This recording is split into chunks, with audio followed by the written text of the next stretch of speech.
right now? Whenever Here we you go. want. This summer on the show, we've been tackling some heavy topics. Divorce, racism, COVID-19, the Falcon and the Winter Soldier TV show. It's been rough, I know. I thought this week we could take a little break from all the heaviness and instead focus on the subject of death. That sounds like a joke, and it is, but also not really.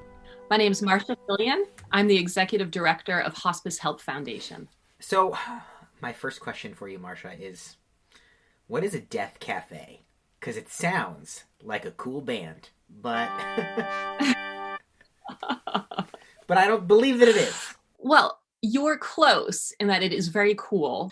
A death cafe is a chance for people, very simply, to come together and talk about death. Anything that they want to get off their chest about death, whether it's talking about their preferences or how difficult it is to broach the subject with a loved one, their fears of being buried alive, or having a prolonged death. Anything they want to say, they can say at a death cafe, and it will stay at the death cafe. So it's like Fight Club, basically, right? I met Marsha through Where Else? Leadership Seacoast. She was in my class. And the kind of work that she does, and that phrase, death cafe, it's been rattling around in my head for 2 years. But I think I've sort of been putting off asking her for an interview. Maybe I've been reluctant to tackle this subject? Lucky for me, this summer podcast focus on talking about talking provided the perfect meta shield to let me ease into it. After all, we're not talking about death, we're talking about death. And that feels different. And it is. But also, not really. Death is this taboo subject. It's so difficult and scary to talk about. And people gather around and they have this really sort of open parameter in terms of the discussion. People spill their hearts out, and I've had some of the most profound, meaningful discussions with complete strangers by having death be the starting point. If you give people the chance to talk about death and think about death, it almost invariably means that they come full circle and it starts to impact the way that they live their life. But, because it's such a difficult subject, we love to be able to provide this to people and just make it as easy and painless as possible, which is why the cake and the coffee and the treats are so important, because you've got to have something to drag them in, and because we usually hold these during the day, it can't be alcohol. Yeah, sure. But they're really successful, and most people come away feeling uplifted by the experience. Yeah. Which is hard to believe. Like, you definitely need a box of tissues there. And people really sort of share some important stories and some heartbreaking stories of loss.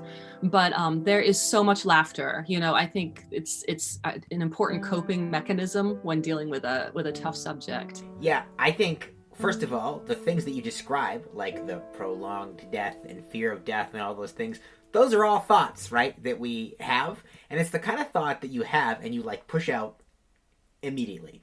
You're really trying to get rid of it. I have trouble sleeping in general. I have a hard time falling asleep.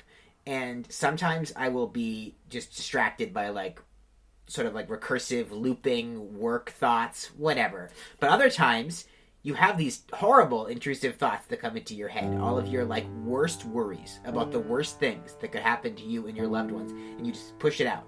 So there's something that feels both terrifying and really exciting about the idea of being able to just kind of actually say those things out loud and kind of get them out, because I am definitely a person who thinks out loud. When I'm talking, I'm usually forming an opinion about what I'm saying while I'm saying it. It didn't happen before, it's happening right now. And so that would probably like anything else, right? Talking about anything I think is helpful for me. I think that's one reason I was interested in it, in talking about this, because I am a person who processes everything out loud and doesn't really process thoughts about death because I don't really talk about it. And that's so funny. So I'm the total opposite of you in terms of how to process. I'm an introvert. I take refuge in books and I always have. And in terms of how I process things, it is by writing. And it wasn't until I became executive director and went through the leadership Seacoast program that I was like, oh my gosh, okay, like it is so obvious that if you want to get things done and you want to make an impact, you've got to talk. Like you have to make a connection with someone. And the best way to do that is not through the written word, although like I will always pick a book over just about anything else. You know, I love to read, but like in terms of shaping our world, it's by talking. You know, like to have that be the number one way to you know, achieve a good death or to let people know your preferences. You know, it's something that's promoted by like hospices and doctors. And I'm sure you've heard of Atul Gawande and his book Being Mortal, where he's talking about, you know, everyone is talking about having the conversation. And it's sort of hilarious because like it's the last thing people want to talk about. Isolated organs can be brought to life, even though they've been removed from the animal's corpse sometime after death. The isolated heart beats just as it did a few hours previously in the living dog. Welcome to The Last Podcast. I'm your host, Zach Little. And yeah, today's episode's about death.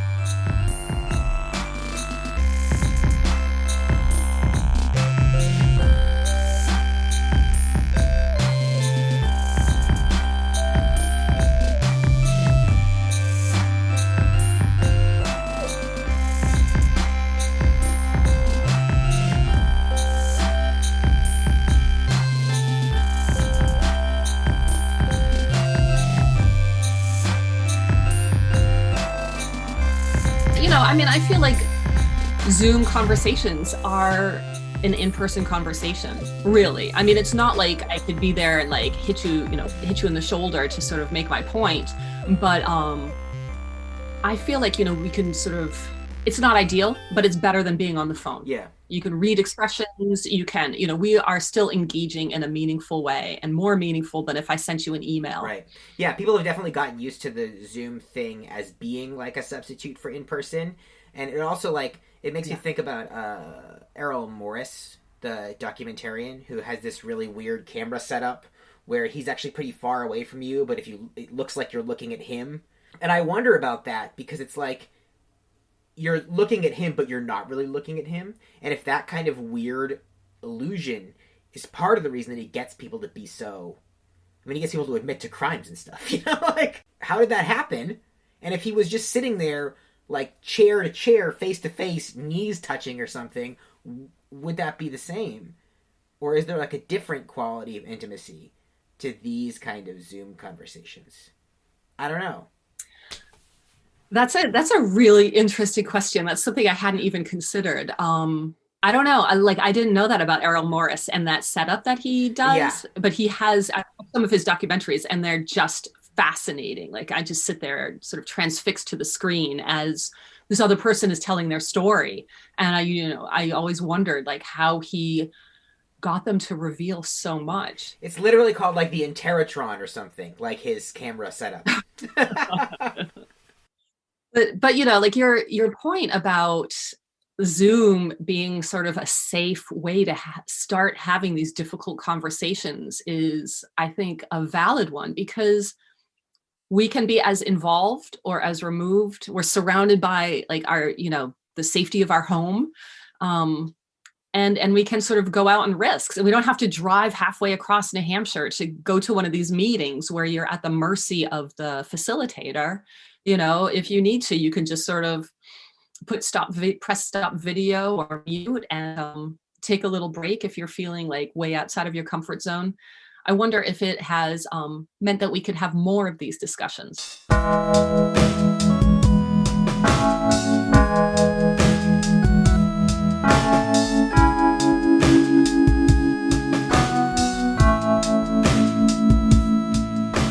We've talked a lot on this show about how talking over Zoom both complicates and alleviates things. And I think there's a lot more to say and to discover about how the new ways that we communicate are changing communication itself. But it's also changing death itself, right?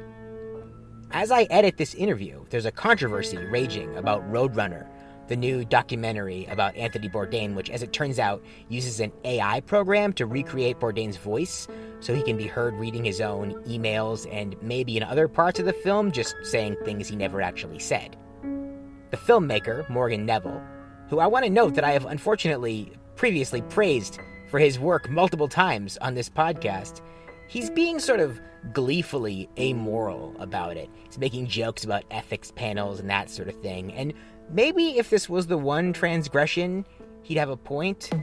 But there are other issues, of course. One stemming from the film's treatment of Bourdain's girlfriend at the time of his death, Asia Argento, who was not asked to participate in the film at all. He also claimed to the New York Times, who by the way uncovered the AI thing in the first place, that using it was approved by his widow and business partner, a claim that his widow, at least, has since denied. It's something that's becoming increasingly an issue as technology becomes more sophisticated. We can use CGI to recreate entire dead humans in movies. Not perfectly, not yet, but it's why big studios are scanning actors' entire bodies into their computer systems so that someday, soon, they can. I remember reading an interview with Donald Glover where he reflected in a haunted kind of way on the fact that Disney could use his likeness anywhere, at any time, forever. And I read recently that Robin Williams, before his death, actually took legal steps to prevent that sort of thing from happening, banning his likeness from being used in any way for the next 25 years. No disembodied voice in a Jumanji trailer, no hologram at Coachella.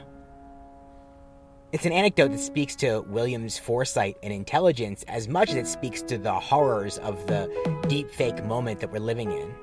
But I do try to remember that the really dark and scary Black Mirror shit is being created by a handful of relatively isolated rich weirdos, and when technology gets democratized, the way Zoom proliferated in the pandemic, the way TikTok has once again empowered young people to create with video just half a generation after Vine did, we use it in ways to amplify humanity, not synthesize it. In an in-person death cafe, people come in, they all look a little bit anxious. You know, I sort of start off by, encouraging them to eat as much as they want of the treats that we provided. And then like I talk about the importance of the conversation and, sort of congratulate them on joining us. It's usually a beautiful day. I don't know why, but it always is. And so, they've chosen this day to take shelter from the beautiful weather outside and talk about death and dying, which is always something to, commend people on. And then, they break into smaller groups so that we can have a more intimate discussion. And, usually there's not even a table involved. It's just we sit in a circle and, people just say, they answer the question, what brought you to this death cafe? And from that, people start exploring and opening up. And when we did that with the Zoom version of it, the virtual session, it was really hard to get people to be part of the discussion. I had to almost intentionally drag people in. And part of that, I think, is because you can hide. People would sort of shut off their screen and, I don't know, go get a coffee or something. And that was really disruptive and not ideal. But when they were all sort of pulling together and there and engaged, it was, it was the best discussion that I had on Zoom in the whole year that we've relied on it. Yeah. But it took a lot of work to take down that wall and get people to really be involved and to commit to having this discussion and not to just doing it intellectually, I guess, but to really sort of putting their heart into it. Yeah. So I think that's, what I'm hearing is that there's maybe a steeper barrier to entry to intimacy over a Zoom call, but then once you get there, you're still there, and then it'd be hard to say just looking at one, right? But if you did a lot of them, you might end up finding people that function better in this setting than function in person, and vice versa.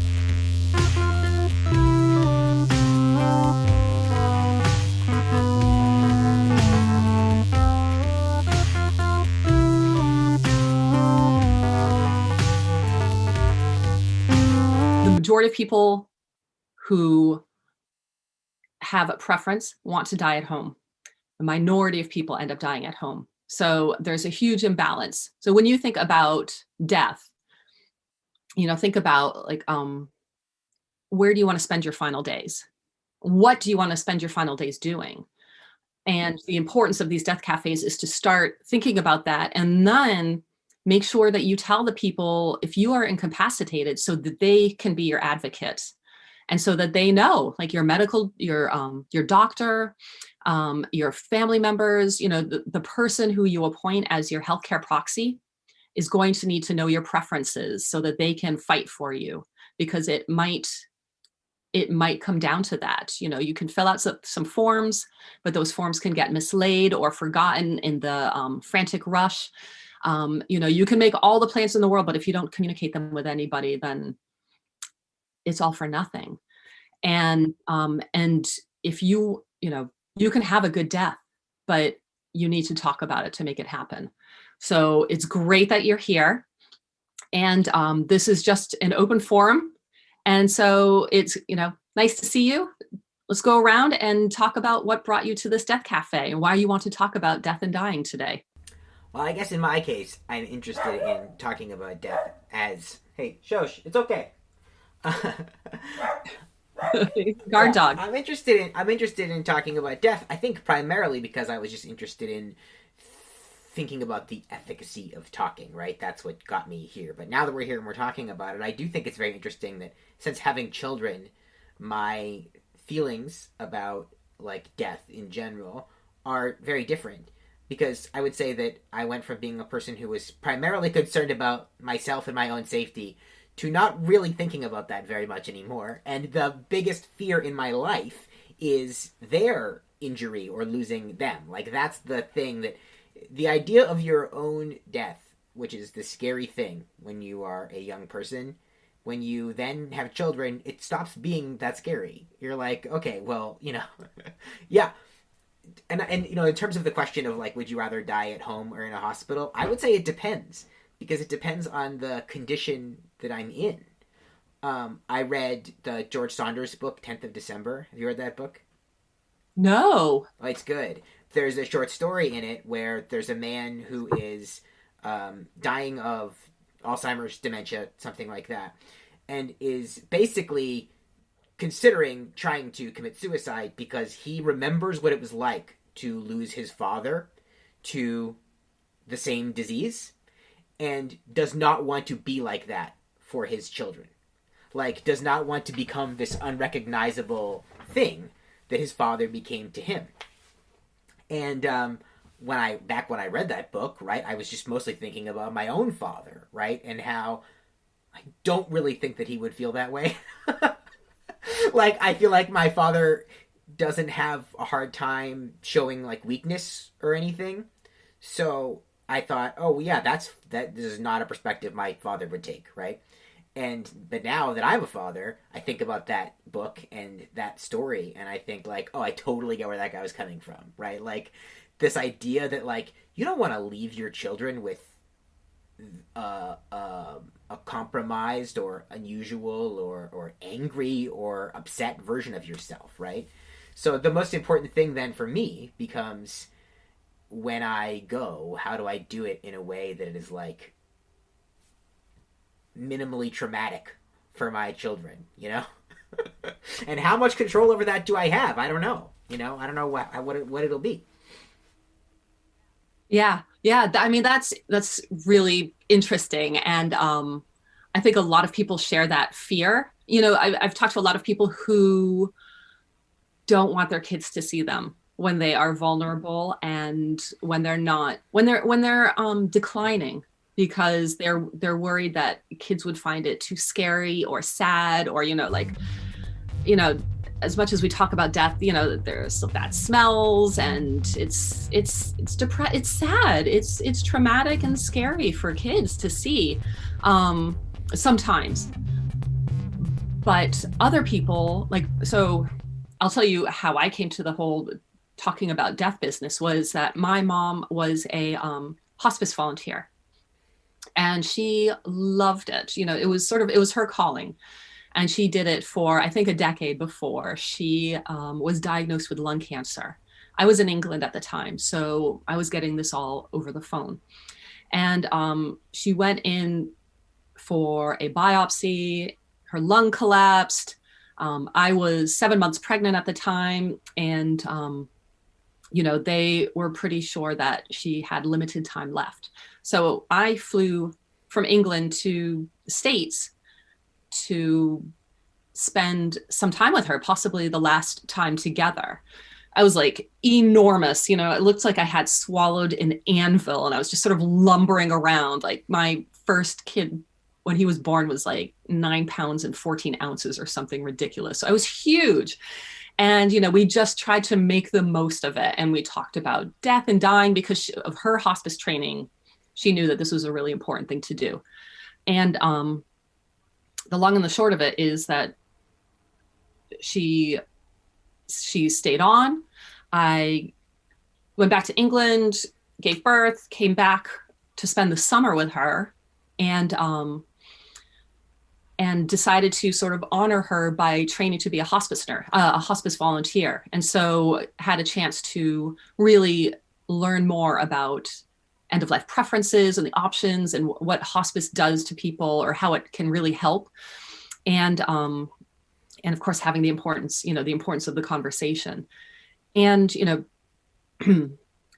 she's still with us. She's like defied the odds and outlived her 3-month diagnosis by like 10 years. But she's still like, we know that, she didn't beat cancer. It's still there. We're just waiting for the bad news when it comes back. And so we sort of have we all are going to die at some point, but I guess it's just more true for some people than others. And for my mom, she's just waiting for, like, she'll get her scan every 6 months, and she's just waiting for that one day when the scan has bad news. So we sort of grapple with it and try to make the most of our time together. But like, honestly, after like the first year, it was just like, no, you're driving me crazy, man. It's hard to share, there's a limit to how much you can, how special you can make those days, or how many days you can really, I don't know. I'm not articulating this very well. No, that's true. That sounds like a setup for like a dark comedy. Like someone gets sick and then they recover and they're like, I want to live life to the fullest. And they start like living life to the fullest, and 2 years pass and everyone in their life is like, get this guy away from me. He always wants to go bungee jumping.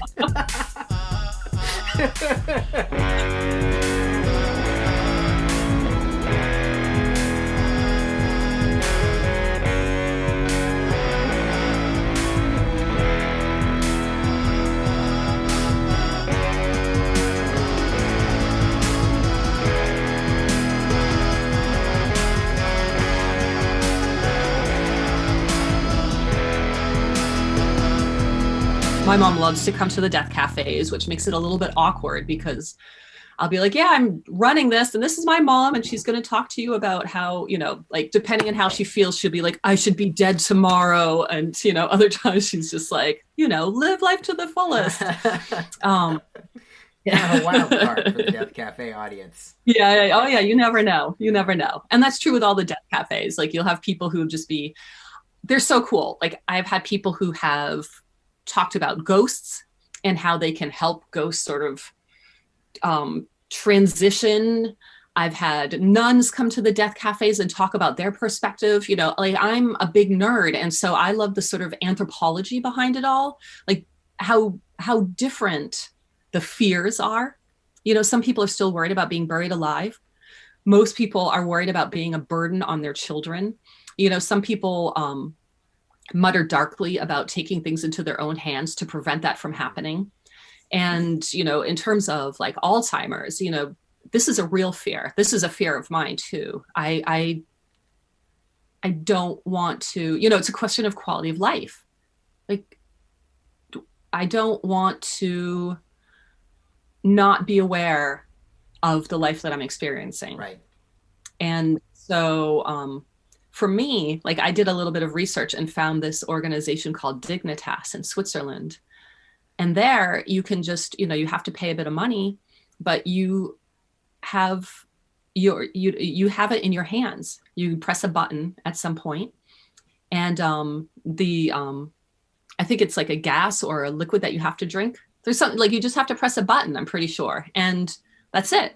And you have the capacity to do that. Whereas, in the States here, with the dying with the what is it, death with dignity or dying with dignity, you have to be terminal, and your doctor has to have said it's something like 6 months. The same with hospice. You have to be about to die within 6 months' time. And with Alzheimer's, that can go on for years. Right. So, another fear here in America without any sort of socialized healthcare system is that would just be an enormous drain on the family, right. Especially if they're in a facility. So it's hard. And I love, the fact that you've brought in kids, because like, honestly, it was about a week after the birth of Felix, my oldest, before I started having the nightmares of him walking off a cliff. Oh, yeah. Like it was a week, and I was just like, oh my God. Like, so I think that's a really real fear. And I don't know how you deal with that. I mean, I think it's just a fear that as parents we have and we try to squelch. Yeah. The good news is like the level of the vividness of the nightmares, or like the just sudden visions of it come and go, right? Like it's not all the time. You're not up here worried all the time, which when I first had a child, I was like, oh, this is my new baseline. You know what I mean? So it's lucky there. And it does, I feel like it feels very corny or very silly to say like it puts things in perspective or something. Because I don't really feel like it puts things in perspective. It doesn't really do that. It affords you an opportunity to get out of your own head and get away from your own ego a little bit if you are willing to take it. I think a lot of people don't take that opportunity, and that's like a problem when you have kids and you don't take the opportunity to kind of like vacate your position at the center of the universe. And there are days when I don't do that, right? There are days when I don't. So I feel like in terms of death and everything else, I am really grateful for the opportunity of having children to get out of that spot at the center of the universe and to kind of move over a little bit and push them into that spot instead. And you don't really have a choice, do you? I mean, they're going to take that center stage. That's true. And at least as they get older and they really start to irritate you, maybe these dreams can remind you that you would actually be quite sad. Yeah. Is that an awful thing to say?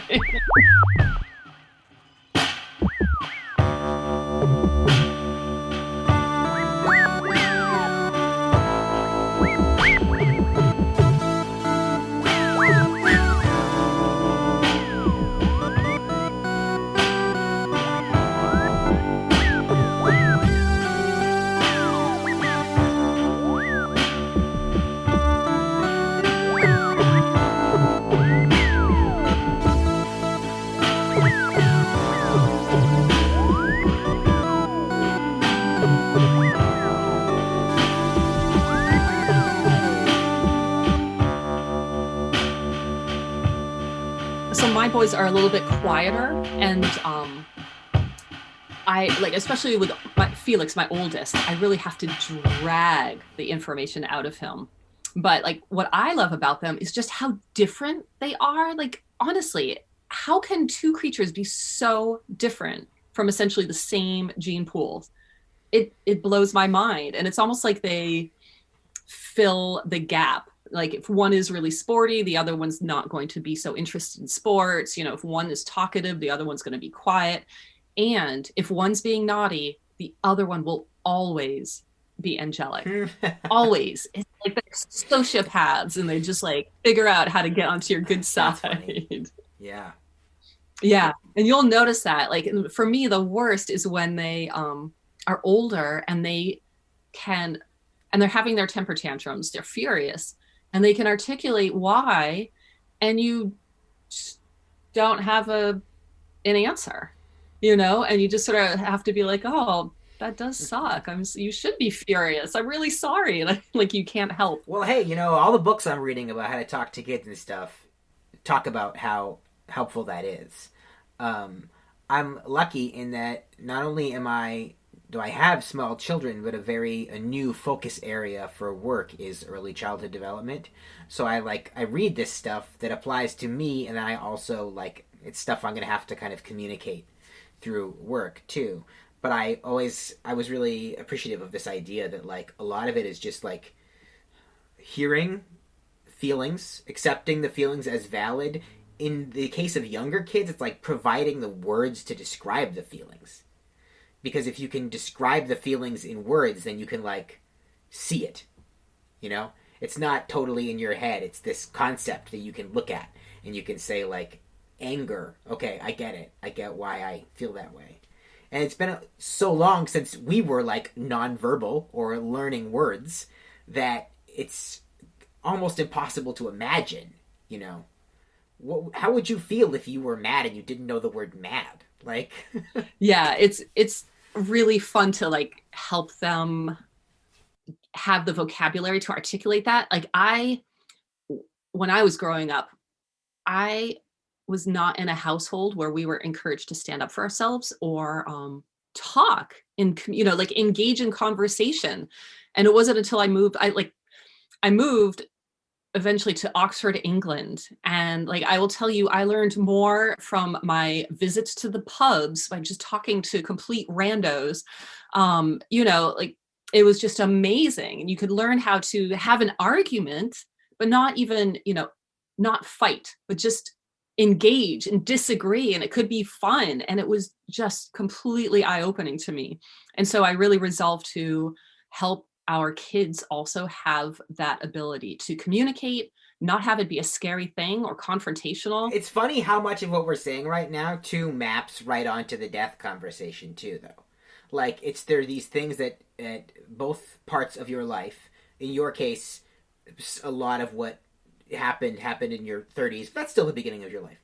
So, but at the beginning of your life, right, you learn all these things and you learn how to describe how you are feeling and being, and that allows you to then move through the world successfully. And then at the end of life, there's these the last few things that you haven't talked about that you have to have conversations about, and hearing other people talk about their feelings about death and about end of life helps clarify your own feelings, hopefully. Yeah, except that you can't wait until the end of your life. Right. Because as shitty as it is, none of us are guaranteed a full trip, right? You just can't predict it. So, we try to encourage people to start that conversation even when they're 18. So my friend Janice, she what did she do? She used to run the New Hampshire Hospice and Palliative Care organization. She's a bit hardcore, but she loved to say at Thanksgiving, there was no pie till you tell me how you want to die. And I sort of loved that because I was oh my God, you're withholding dessert, and you're getting people when they're sort of at their most stupefied, and then you want to broach the subject. But, I think there's no right time, there's no wrong time. And, but there's it's always a good time to talk about it, and it can really be not scary and interesting, and it can be really essential and important to have that conversation. So don't wait too late. Is that just her strategy of making sure all the dessert gets eaten? Because people are going to be in their feelings, and they're going to have that second helping of pie, so that way she doesn't have tons of leftovers when everybody leaves. It's not a bad plan.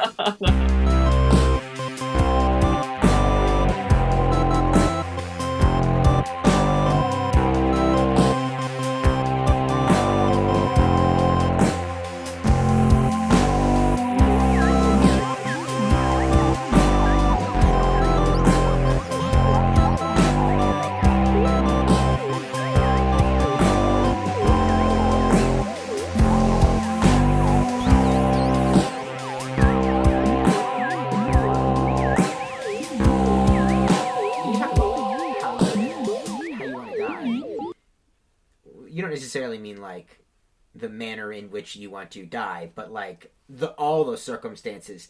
And then do people talk about like what they wanted like after they're dead, like how they want what will happen to their body? Okay, Oh yeah. yeah, I wasn't sure if that was Yeah, it's all so interesting. In fact, so for me, like I love music. And so I've got my playlist and I've got the music that like is not going to be played. And I definitely do not want my service in a church because I'm an atheist, I just want it to be a bit punk rock, you know, probably in someone's home. I want it to be a celebration, if there's whiskey, that's pretty cool. If there's champagne, that's even better. We're like right So, aligned right now. I mean, I would say I'd swap all the right. whiskey for the champagne. Like that'd be, but Okay. or just like just like get it sponsored by like a craft brewery. We had our baby shower at a brewery, so like so like maybe just go back to that same place. But yeah, but I'm with you. Absolutely. Yeah. Have it be a celebration instead of something sort of stiff and formal. Um, that's a big topic, with green burials, with people getting buried in green cemeteries. Instead of a casket, you can just use a shroud. You can use a cardboard casket and then have a party for people to decorate it, which is sort of cool. You can, and if you want to really delve into your options, I think not here, but on the West Coast, I think probably like Portland and Oregon, they have a human composting option for people, which I love. Yeah, here we have a deep sea burial that you can do if you don't Like want to go the Osama bin route of the Laden. funeral. There you go. I want to go out like Osama. There you go.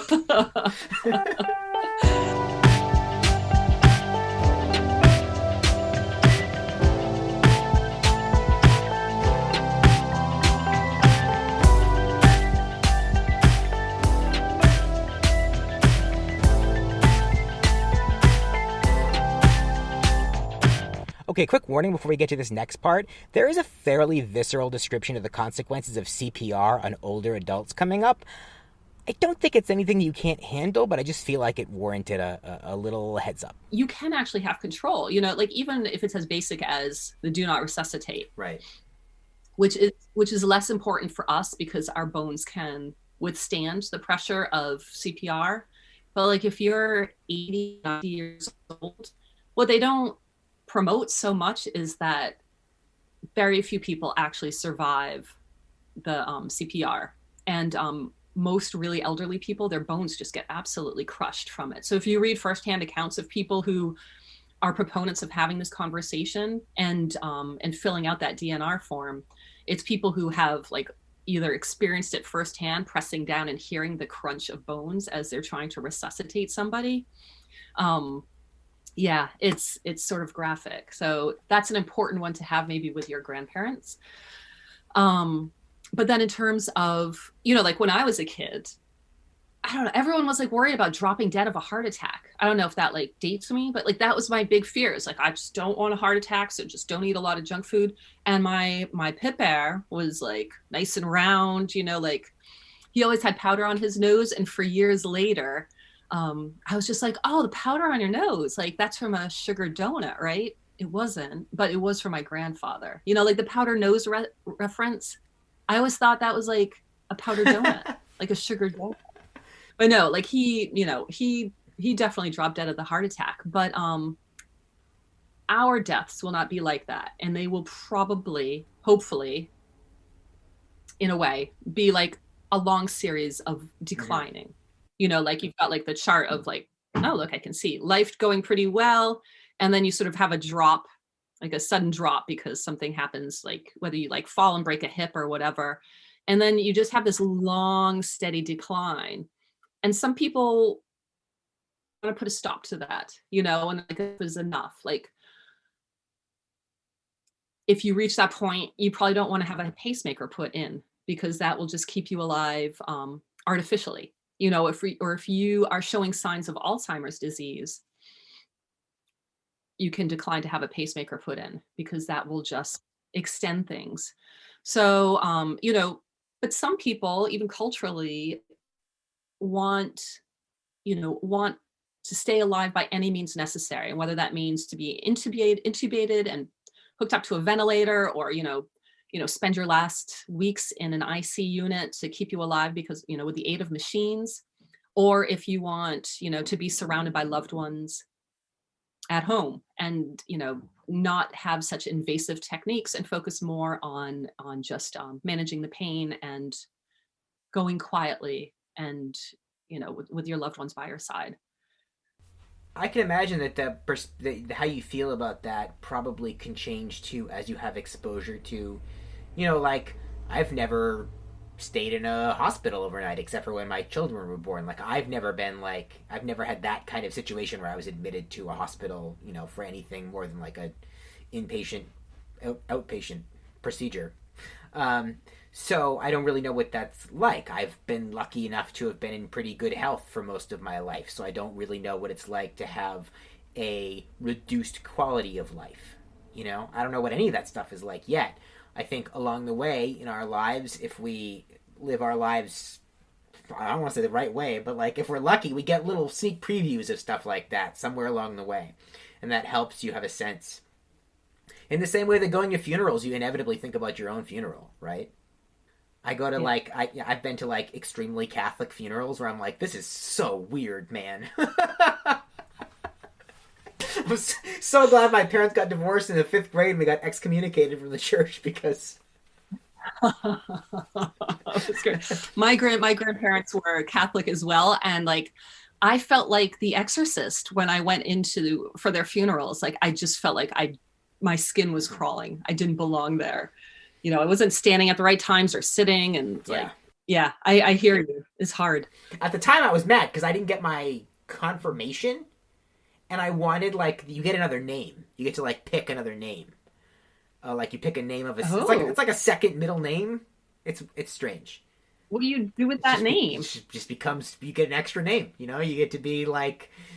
my name is Zachary Dean Little. I was going to be able to be, like, Zachary Dean something else Little. But you get to pick it yourself? Yeah. How old are you when you get to pick it? 6th grade, but you're limited to like the saints. You can't be like, you can't be like Tyrannosaurus. Because that would be awesome. Yeah, that would be pretty cool. Yeah, but it's like I might join. If that would be awesome. You get like Michael, Peter, Christopher. That's like what you get. Okay, that's less appealing to me.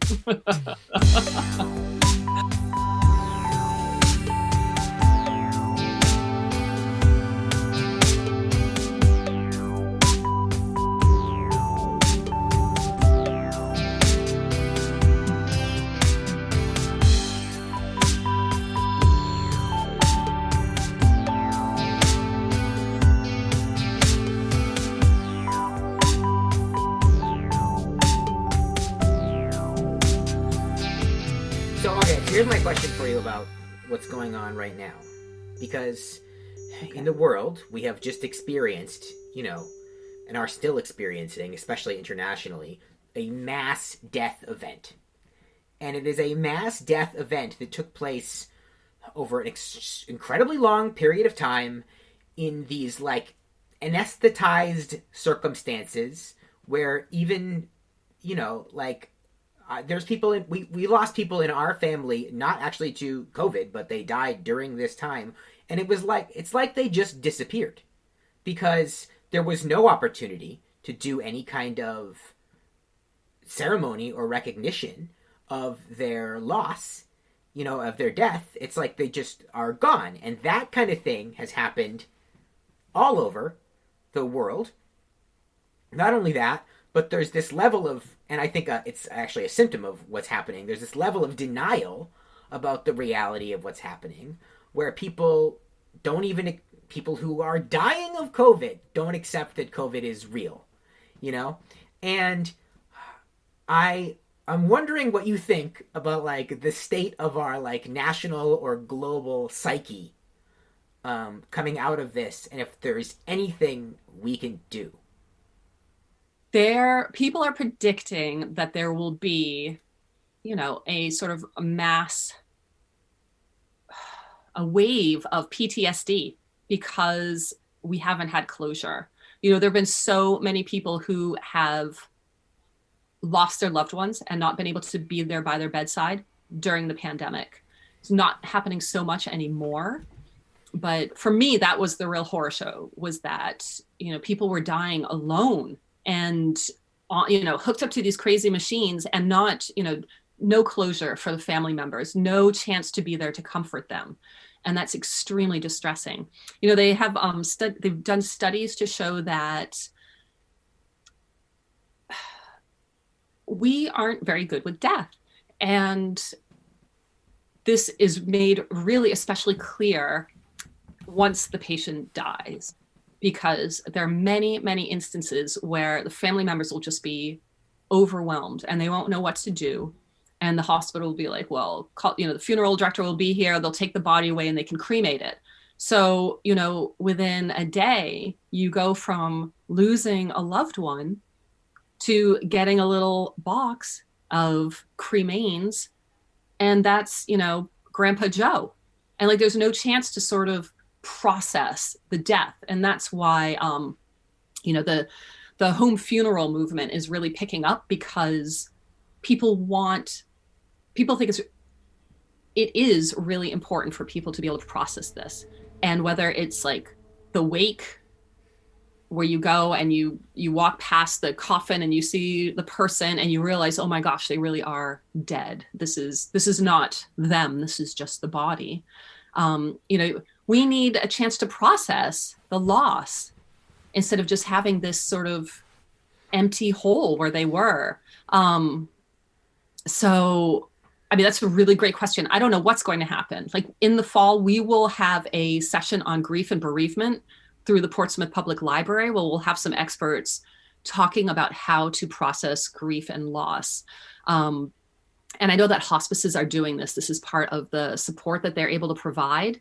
And there have been loads of articles about the fact that, we're going to have people who are traumatized by what we've just gone through. The surviving family members who weren't able to say goodbye, weren't able to like hold the hand or be there to support their loved one. And like, part of me is very cynical and just thinks, well, it's the American way. Like